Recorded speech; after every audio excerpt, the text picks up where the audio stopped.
ಸ್ನೇಹಿತರೆ ಮತ್ತೊಮ್ಮೆ ಸ್ವಾಗತ. ಇವತ್ತು ನಾನು ವಿಸಿಟ್ ಮಾಡ್ತಾ ಇರುವಂಥ ಕರ್ನಾಟಕದ ಒಂದು ಅದ್ಭುತವಾದಂಥ ಪ್ರವಾಸಿ ತಾಣ ವಿಭೂತಿ ಫಾಲ್ಸ್.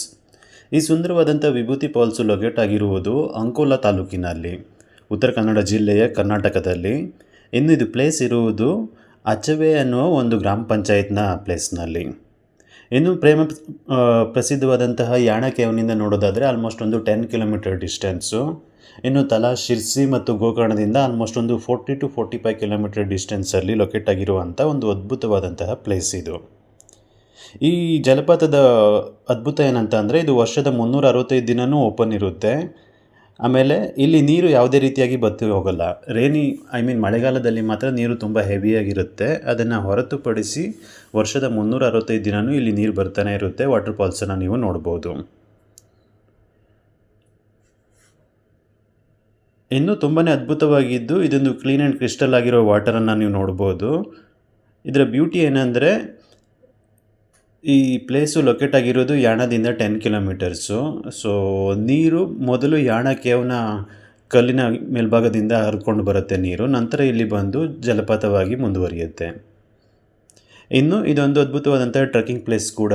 ನೀವು ವಿಭೂತಿ ಪ್ಲೇಸ್ನ ಪಾರ್ಕಿಂಗ್ ಪ್ಲೇಸ್ಗೆ ರೀಚ್ ಆದರೆ ಅಲ್ಲಿಂದ ಆಲ್ಮೋಸ್ಟು 1 to 1.5 ಕಿಲೋಮೀಟರ್ ಅಷ್ಟು ನೀವು ಟ್ರೆಕ್ಕಿಂಗ್ ಮಾಡಬೇಕಾಗತ್ತೆ. ಸೊ ಇದು ಥಿಕ್ ಫಾರೆಸ್ಟ್ ನಡುವೆ ಇರೋದ್ರಿಂದ ಇಲ್ಲಿ ನಡ್ಕೊಂಡು ಹೋಗೋದು ಒಂದು ಅದ್ಭುತವಾದಂಥ ವಿಚಾರ. ಆಲ್ಮೋಸ್ಟ್ 1.5 ಕಿಲೋಮೀಟರ್ ಡಿಸ್ಟೆನ್ಸ್ ಇದೆ. ನಡುವೆ ನಿಮಗೆ ಅಲ್ಲಲ್ಲಿ ಕೂತ್ಕೊಳ್ಳೋದಕ್ಕೆ ವ್ಯವಸ್ಥೆ ಕೂಡ ಮಾಡಿದ್ದಾರೆ. ಕಲ್ಲಿನ ಬೆಂಚ್ಗಳಿದೆ, ಅಲ್ಲಿ ಕುಳಿತು ವಿಶ್ರಾಂತಿಯನ್ನು ತಗೊಂಡು ಆಮೇಲೆ ನೀವು ಮುಂದುವರಿಬೋದು. ಇನ್ನು ಎಲ್ಲ ಕಡೆಯಲ್ಲೂ ಬೋರ್ಡ್ ಕೂಡ ಇದೆ. ಯಾವುದೇ ರೀತಿಯಾದಂತಹ ಪರಿಸರಕ್ಕೆ ಅಪಾಯಕಾರಿಯಾದಂಥ ವಸ್ತುಗಳನ್ನು ಅಲ್ಲಿ ಎಸಿಬೇಡಿ, ಮೇನ್ಲಿ ಪ್ಲಾಸ್ಟಿಕ್ಕನ್ನು ಎಸಿಬೇಡಿ ಅನ್ನೋ ಒಂದು ಎಚ್ಚರಿಕೆಯ ಬೋರ್ಡ್ಗಳನ್ನು ಕೂಡ ನೀವು ಅಲ್ಲಲ್ಲಿ ನೋಡ್ಬೋದು. ಸೊ ಯಾರೇ ಇಲ್ಲಿ ವಿಸಿಟ್ ಮಾಡ್ತಾಯಿದ್ರು ಪ್ಲಾಸ್ಟಿಕ್ ಕವರ್ ಇರ್ಬೋದು ಅಥವಾ ವಾಟರ್ ಬಾಟಲ್ ಇರ್ಬೋದು, ಏನೇ ತೊಗೊಂಡ್ಬಂದರೂ ನಿಮ್ಮ ಜೊತೆನೇ ತೊಗೊಂಡೋಗಿ ಡಸ್ಟ್ಬಿನ್ನಲ್ಲಿ ಹಾಕಿ. ಇನ್ನು ಇಲ್ಲಿನ ಪ್ಲೇಸ್ ಕೂಡ ತುಂಬಾ ರಮಣೀಯವಾಗಿದೆ. ಇದು ದೊಡ್ಡದಾದಂತಹ ಥಿಕ್ ಫಾರೆಸ್ಟ್ ನಡುವೆ ಇರೋದು, ಅದರಿಂದ ಇಲ್ಲಿ ಒಳಭಾಗ ನಡ್ಕೊಂಡು ಹೋಗೋದು ಒಂದು ಅದ್ಭುತವಾದ ವಿಚಾರ. ಆಮೇಲೆ ಈ ಪ್ಲೇಸ್ಗೆ ವಿಭೂತಿ ಫಾಲ್ಸ್ ಅಂದರೆ ಇಂಗ್ಲೀಷಲ್ಲಿ ಇದನ್ನು ಲೈಮ್ ಸ್ಟೋನ್ ಅಂತ ಕರೀತಾರೆ. ಸೊ ನೀರು ಲೈಮ್ ಸ್ಟೋನ್ ಮೇಲ್ಗಡೆಯಿಂದ ಹರ್ಕೊಂಡು ಬರೋದ್ರಿಂದ ಇದನ್ನು ವಿಭೂತಿ ಫಾಲ್ಸ್ ಅನ್ನೋ ಒಂದು ನೇಮ್ ಬಂದಿದೆ ಅನ್ನೋ ಒಂದು ಪ್ರತೀತಿ ಇದೆ. ಲೈಮ್ ಸ್ಟೋನ್ ಅಂದರೆ ವಿಶೇಷವಾದಂತಹ ಕಪ್ಪು ಬಣ್ಣದ ರಾಕ್ಸು, ಅವುಗಳ ಮೇಲಿಂದ ನೀರು ಹರ್ಕೊಂಡು ಬರುವಾಗ ನೀರು ತುಂಬ ಕ್ರಿಸ್ಟಲ್ ಆಗಿ ಕಾಣಿಸೋದ್ರಿಂದ ಇದನ್ನು ವಿಭೂತಿ ಫಾಲ್ಸ್ ಅಂತ ಕೂಡ ಕರೀತಾರೆ. ಸೊ ಕನ್ನಡದಲ್ಲಿ ವಿಭೂತಿ ಅಂದರೆ ಹಣೆಗೆ ಹಚ್ಚುವಂಥದ್ದು ಬೂದಿ ಅದು. ಸೊ ಅದು ವೈಟ್ ಕಲರಲ್ಲಿ ಇರೋದ್ರಿಂದ ಆ ಕಂಪ್ಯಾರಿಸನ್ನ ಇಟ್ಕೊಂಡು ಇದಕ್ಕೆ ವಿಭೂತಿ ಫಾಲ್ಸ್ ಅನ್ನುವ ನೇಮನ್ನು ಕೊಟ್ಟಿದ್ದಾರೆ. ಇನ್ನು ಇದಕ್ಕೆ ಎಂಟ್ರೆನ್ಸ್ ಫೀಸ್ ಕೂಡ ಇದೆ. ನೀವು ಇಲ್ಲಿ ಈ ಪ್ಲೇಸನ್ನು ನೋಡೋಕ್ಕೆ ಬರ್ತೀರಾ ಅಂತಂದರೆ ಒಂದು 20 ರೂಪೀಸು ಎಂಟ್ರೆನ್ಸ್ ಫೀಸನ್ನು ಕೊಟ್ಟು ಮುಂದುವರಿಬೇಕಾಗತ್ತೆ. ಆಮೇಲೆ ಇದು ಓಪನ್ ಇರೋದು ಡೇ ಟೈಮಲ್ಲಿ ಮಾತ್ರ. ಜಲಪಾತದಲ್ಲಿ ನೀರು ಹರಿತಾನೆ ಇರುತ್ತೆ, ಆದರೆ ಪ್ರವಾಸಿಗರ ವೀಕ್ಷಣೆಗೆ ಓಪನ್ ಇರೋದು ಡೇ ಟೈಮಲ್ಲಿ ಮಾತ್ರ. ಸೊ ನೀವು ಅರ್ಲಿ ಮಾರ್ನಿಂಗ್ ಒಂದು 6 o'clock ಬಂದರೆ ಆಫ್ಟರ್ನೂನ್ 6 o'clock ಈವ್ನಿಂಗ್ 6 ಗಂಟೆವರೆಗೆ ಮಾತ್ರ ಇದು ಓಪನ್ ಇರುತ್ತೆ. ಯಾಕಂದರೆ ಸೇಫ್ಟಿಯ ದೃಷ್ಟಿಯಿಂದ ಡೇ ಟೈಮಲ್ಲಿ ಮಾತ್ರ ನೋಡೋದಕ್ಕೆ ಅವಕಾಶವನ್ನು ಕಲ್ಪಿಸಿಕೊಟ್ಟಿದ್ದಾರೆ. ಯಾಕಂದರೆ ಇದಿರೋದು ಥಿಕ್ ಫಾರೆಸ್ಟ್ ನಡುವೆ, ದಟ್ಟವಾದ ಅರಣ್ಯ ಇದು. ಇಲ್ಲಿ ಕಾಡು ಪ್ರಾಣಿಗಳು ಕೂಡ ಇರೋದ್ರಿಂದ ಬೇರೆ ಟೈಮಲ್ಲಿ ಪ್ರವಾಸಿಗರು ಬಂದರೆ ಅಪಾಯ ಅನ್ನೋ ಒಂದು ಮುನ್ಸೂಚನೆಯಿಂದಾಗಿ ಇದನ್ನು ಡೇ ಟೈಮ್ ಮಾತ್ರ ಓಪನ್ ಮಾಡಿರ್ತಾರೆ.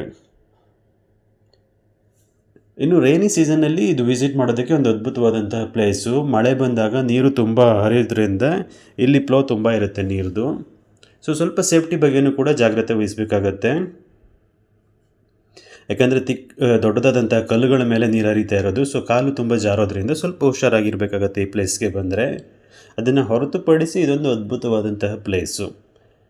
ಎಸ್ಪೆಷಲಿ ನಿಮ್ಮ ಮಕ್ಕಳನ್ನು ಕಿಡ್ಸ್ನ ಕರ್ಕೊಂಬತ್ತೀರ ಅಂತಂದರೆ ಇದೊಂದು ಸುಂದರವಾದಂತಹ ಪ್ಲೇಸು. ಇನ್ನು ಕೆಳಗಡೆ ನೀರು ಬೀಳೋದ್ರಿಂದ ನೀವು ಅಲ್ಲಿ ಇಳಿದು ನೀರಿನಲ್ಲಿ ಈಜಾಡುವಂಥ ಅವಕಾಶಗಳನ್ನು ಕೂಡ ಕಲ್ಪಿಸಿದ್ದಾರೆ. ಸೇಫ್ಟಿಗಂತ ದಾರಗಳನ್ನು ಕೂಡ ಕಟ್ಟಿಟ್ಟಿದ್ದಾರೆ, ಹಗ್ಗಗಳನ್ನು. ಬಟ್ ಸ್ಟಿಲ್ ನೀವು ಯಾರು ಬಂದ್ರೂ ಮಕ್ಕಳನ್ನು ನೀರಿಗೆ ಇಳಿಸುವಾಗ ಒಂದು ಸ್ವಲ್ಪ ಹುಷಾರಾಗಿರಬೇಕಾಗತ್ತೆ. ಯಾಕಂದರೆ ಚಿಲ್ಡ್ರನ್ ಸೇಫ್ಟಿ ದೃಷ್ಟಿಯಿಂದ ನೀವು ಅವ್ರ ಜೊತೆಗಿರೋದು ಅನುಕೂಲ.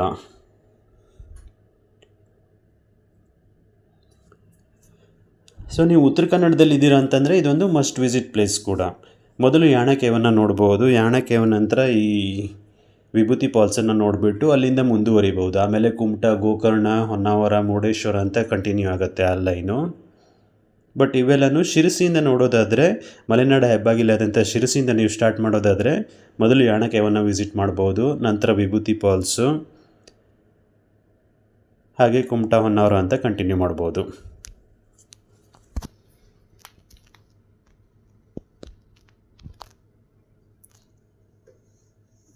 ಇನ್ನು ಇದೊಂದು ಅದ್ಭುತ ಪ್ಲೇಸು, ಆಮೇಲೆ ನಿಮಗೆ ಟೈಮ್ ಸ್ಪೆಂಡ್ ಮಾಡೋದಕ್ಕೆ ಒಂದು ಒಳ್ಳೆಯ ಪ್ಲೇಸ್ ಕೂಡ ಹೌದು.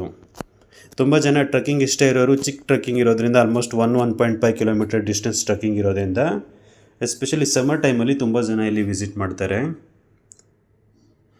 ಆಮೇಲೆ ಫೋಟೋಶೂಟ್ ಕ್ರೇಜ್ ಇರೋರು ಇಲ್ಲಿ ಫೋಟೋಶೂಟನ್ನು ಕೂಡ ಮಾಡ್ಬೋದು. ಇನ್ನು ಆಲ್ಮೋಸ್ಟ್ ಜಲಪಾತದ ಅರ್ಧ ಭಾಗದವರೆಗೆ ನೀವು ರೀಚ್ ಆಗಿ ಅಲ್ಲಿ ನಿಂತು ಫೋಟೋ ತೆಗೆಯುವ ವ್ಯವಸ್ಥೆ ಕೂಡ ಇದೆ. So safety you have to take care of yourself. ಯಾಕೆಂದರೆ ರೇನಿ ಸೀಸನಲ್ಲಿ ಬಂದರೆ ಸ್ವಲ್ಪ ಕಲ್ಲುಗಳು ಜಾರೋದ್ರಿಂದ ತುಂಬ ಹುಷಾರಾಗಿರಬೇಕಾಗತ್ತೆ. ಅದನ್ನು ಹೊರತುಪಡಿಸಿ ಇದೊಂದು ಅದ್ಭುತವಾದಂಥ ಪ್ಲೇಸು, ನೀವು ಎಂಜಾಯ್ ಮಾಡ್ಬೋದು ಈಸಿಯಾಗಿ.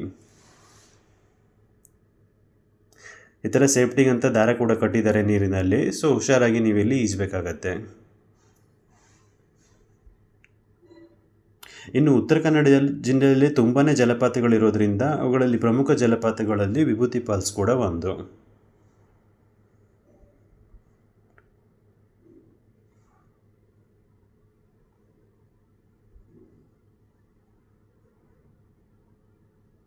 ಹೋಪ್ ಈ ವಿಡಿಯೋ ನಿಮಗೆ ಇಷ್ಟ ಆಗಿದೆ ಅಂತ ಅಂದ್ಕೊತೀನಿ. ಇಷ್ಟ ಆದರೆ kindly subscribe my YouTube channel. ಆಮೇಲೆ ಇದೇ ರೀತಿಯಾದಂಥ ಇಂಟ್ರೆಸ್ಟಿಂಗ್ ಮಾಹಿತಿಯನ್ನು ನೋಡೋದಕ್ಕೆ ನನ್ನ ಯೂಟ್ಯೂಬ್ ಚಾನಲನ್ನು ಸಬ್ಸ್ಕ್ರೈಬ್ ಮಾಡಿಕೊಂಡು ಬೆಲ್ ಬಟನ್ ಐಕಾನ್ ಮೇಲೆ ಕ್ಲಿಕ್ ಮಾಡಿ. ಫ್ಯೂಚರಲ್ಲಿ ಈ ಥರ ಯಾವುದೇ ರೀತಿಯಾದಂಥ ಅದ್ಭುತ ವೀಡಿಯೋಗಳನ್ನು ಅಪ್ಲೋಡ್ ಮಾಡಿದ್ರೂ ಕೂಡ ನಿಮಗೆ ಇಮಿಡಿಯೇಟಾಗಿ ನೋಟಿಫಿಕೇಷನ್ ಬರುತ್ತೆ. ಆಮೇಲೆ ಈ ವಿಡಿಯೋನ ಆದಷ್ಟು ನಿಮ್ಮ ಫ್ರೆಂಡ್ಸ್ ಜೊತೆ ಶೇರ್ ಮಾಡಿ, ಯಾರು ಈ ಪ್ಲೇಸ್ಗೆ ಬರೋದಕ್ಕೆ ಇಷ್ಟಪಡ್ತಾರೋ ಅವರಿಗೆ. Thank you for watching.